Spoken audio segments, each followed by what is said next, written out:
இப்போ எப்படி database create பண்ணலாம் அப்படின்றத பார்க்கலாம். நம்மள லெஃப்ட் ஹேண்ட் சைடில் ஆப்ஜெக்ட் எக்ஸ்ப்ளோரர் இருக்குது. ஸோ இங்கே பார்த்தீங்கன்னா டேட்டாபேஸ் ஃபோல்டர் இருக்குது. இதை எக்ஸ்பேண்ட் பண்ணிக்கலாம். அது எக்ஸ்பேண்ட் பண்ணால் உள்ள சிஸ்டம் டேட்டாபேஸ்னு இருக்கும். இதையும் ஓப்பன் பண்ணால் உங்களுக்கு டிஃபால்ட் டேட்டாபேஸ் நிறைய இருக்கும். இப்போதைக்கு நம்ம இதை பற்றி பார்த்து கன்ஃபியூஷன் ஆக தேவையில்லை. ஜஸ்ட் இதை மினிமைஸ் பண்ணி இதை இப்போதைக்கு நீங்கள் மறந்துடுங்க. மேலே டேட்டாபேஸ்னு ஒரு ஃபோல்டர் இருக்குல்ல, இதுதான் நம்மளுக்கு இப்போ முக்கியம். ஸோ இந்த டேட்டாபேஸ் அப்படின்ற ஃபோல்டருக்குள்ளே தான் நம்ம எல்லாம் நம்மளுடைய டேட்டாபேஸ் எல்லாத்தையும் கிரியேட் பண்ண போகிறோம். நம்ம ஒரு புதுசாக ஒரு டேட்டாபேஸ் கிரியேட் பண்ணுறது ரொம்ப ஈஸி. அந்த டேட்டாபேஸை ஃபோல்டரை கிளிக் பண்ணிவிட்டு ரைட் கிளிக் பண்ணி நியூ டேட்டாபேஸ். உங்களுக்கு இந்த விண்டோ ஓப்பன் ஆகும். இதில் நீங்கள் டேட்டாபேஸ் நேம் கொடுங்க. நான் எங்கள் சைட்டோடைய நேமே கொடுக்குறேன், தேடல். ஓனர் டிஃபால்ட்டானே இருக்கட்டும். கீழே நிறைய நமக்கு இன்ஃபர்மேஷன் இருக்கும், லாஜிக்கல் நேம், தேடல் அண்ட் தேடல் லாக் அப்படின்ட்டு. இந்த ரெண்டு ஏரியாவை பற்றி நான் உங்களுக்கு லேட்டராக எக்ஸ்பிளைன் பண்ணுறேன். இப்பயே சொல்லி நான் கன்ஃபியூஸ் பண்ண விரும்பல. ஜஸ்ட் இந்த இடத்துல டேட்டாபேஸ் நேம் தேடல் விச் மீன்ஸ் உங்கள் டேட்டாபேஸ் நேம் அப்படி கொடுத்துட்டு ஓகே கொடுத்துருங்க. லெஃப்ட் ஹேண்ட் சைடில் பார்த்தீங்கன்னா ஆட்டோமேட்டிக்காக தேடல் அப்படின்னு ஒரு டேட்டாபேஸ் கிரியேட் ஆகிருக்கும். இங்கே பார்த்தீங்கன்னா இந்த லிஸ்ட்டை ஜஸ்ட் கிளிக் பண்ணிங்கன்னா எக்ஸ்பேண்ட் ஆகும். இதில் பார்த்தீங்கன்னா நம்மளுக்கு நிறைய ஃபோல்டர்ஸ் இருக்குது. For example database, diagram, tables, views அப்படின்னு சொல்லிட்டு. இந்த ஒரு ஃபோல்டருமே நம்மளுக்கு கண்டிப்பாக ப்ராஜெக்ட் பண்ணும்போது யூஸ்ஃபுல்லாக இருக்கும். பட் இதை நம்ம யூஸ் பண்ண ஒன்று நான் உங்களுக்கு இதை எக்ஸ்பிளைன் பண்ணுறேன். ஆனால் நம்ம இதை அதிகமாக கான்சென்ட்ரேட் பண்ண போகிறது டேபிள்ஸ், வியூஸ், இந்த ரெண்டு தான். அண்ட் ப்ரோக்ராமபிலிட்டி, இந்த மூணுத்தையும் தான் நம்ம இதில் அதிகமாக யூஸ் பண்ணுவோம். இப்போ இந்த தேடல்.comனு இருக்குல்ல, இந்த பர்டிகுலர் டேட்டாபேஸை நம்ம கோடே எழுதாமல் ஜஸ்ட் ரைட் கிளிக் பண்ணி கிரியேட் பண்ணோம்.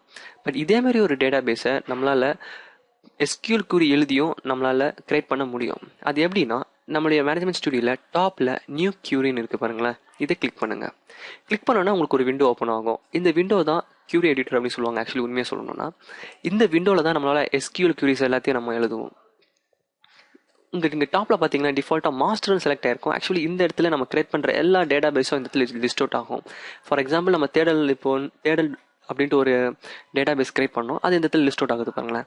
இப்போதைக்கு நம்ம ஒரு டேட்டாபேஸை கிரியேட் பண்ண போகிறோம் SQL ஸ்கிரிப்ட் மூலயமா. ஸோ அதனால் இது டிஃபால்ட்டாக மாஸ்டர்னு இருக்கட்டும். இந்த இடத்துல என்னோட எடிட்டரில் நான் கிரியேட்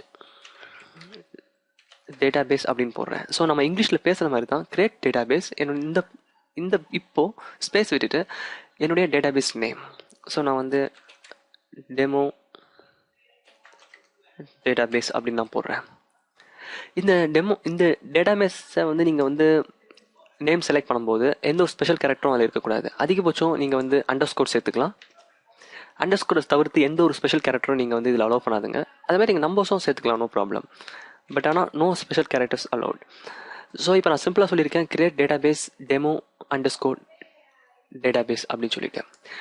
ஸோ இப்போது இந்த SQL query-யை நான் ரன் பண்ணணும். ஸோ அதுக்கு மேனேஜ்மெண்ட் ஸ்டுடியோவில் எக்ஸிக்யூட்னு ஒரு பட்டன் இருக்குது. இதோடைய ஷார்ட்கட் கீ F5. நீங்கள் F5 அழுத்தலாம், இல்லாட்டி மவுஸ் க்ரஸரை வச்சு நீங்கள் இந்த எக்ஸிக்யூட் பட்டனையும் கிளிக் பண்ணலாம். கிளிக் பண்ண உடனே உங்களுக்கு ஆட்டோமேட்டிக்காக கமாண்ட் கம்ப்ளீட்டட் சக்ஸஸ்ஃபுல்லி அப்படின்ட்டு கீழே மெசேஜில் வரும். இன்கேஸ் நீங்கள் எழுதுகிற SQL query ஏதாவது எரர் இருந்ததுன்னா இங்கேயே நம்மளுக்கு ரெட் கலரில் காமிக்கும், இந்த இடத்துல பர்டிகுலர் லைனில் எரர் இருக்குது அப்படின்னு சொல்லிட்டு. பட் இப்போ பார்த்தீங்கன்னா நம்மளுக்கு கமாண்ட்ஸ் கம்ப்ளீட்டட் சக்ஸஸ்ஃபுல்லின்னு வந்திருக்கு. ஸோ நம்மளுக்கு எந்த ஒரு எரரும் இல்லை, சக்ஸஸ்ஃபுல்லாக இருக்கும். இங்கே கீழேயும் பாட்டம்லேயும் கியூரி எக்ஸிக்யூட்டட் சக்ஸஸ்ஃபுல்லின்னு இருக்கும்.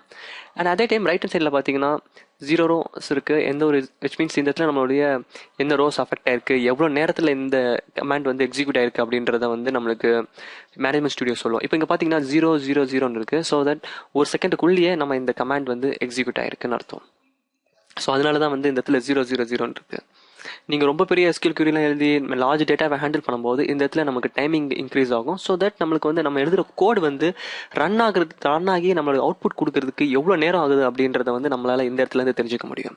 ஸோ இந்த இடத்துல எனக்கு நல்லா கவனிச்சிங்கன்னா நம்ம create database demo underscore database கொடுத்துருக்கோம். பட் லெஃப்ட் ஹேண்ட் சைடில் நம்மளுடைய ஆப்ஜெக்ட் எக்ஸ்ப்ளோரரில் இன்னும் நம்ம கிரியேட் பண்ண அந்த டேட்டாபேஸ் லிஸ்ட் அவுட் ஆகலை. அது ஏன்னா இன்னும் இந்த ஏரியா ரீஃப்ரெஷ் ஆகாமல் இருக்குது. ஸோ நம்ம மேனுவலாக அதை ரீஃப்ரெஷ் பண்ண வேண்டியதுதான். அது ரொம்ப சிம்பிள். அந்த டேட்டாபேஸை ஜஸ்ட் கிளிக் பண்ணிவிட்டு ரைட் கிளிக் பண்ணி லாஸ்ட் ஆப்ஷன் ரீஃப்ரெஷ், இதை கிளிக் பண்ணிங்கன்னா உங்களுக்கு டெமோ அண்டர்ஸ்கோர் டேட்டாபேஸ் நம்ம இப்போ கிரியேட் பண்ண அந்த டேட்டாபேஸ் இங்கே லிஸ்ட் அவுட் ஆகிறது கிளியராக தெரியும். ஸோ இந்த வீடியோவில் எப்படி நம்ம ஸ்கிரிப்டே இல்லாமல் ஒரு டேட்டாபேஸ் கிரியேட் பண்ணுறது, SQL query எழுதி எப்படி ஒரு டேட்டாபேஸ் கிரியேட் பண்ணுறது அப்படின்றத நம்ம இந்த வீடியோவில் பார்த்தோம்.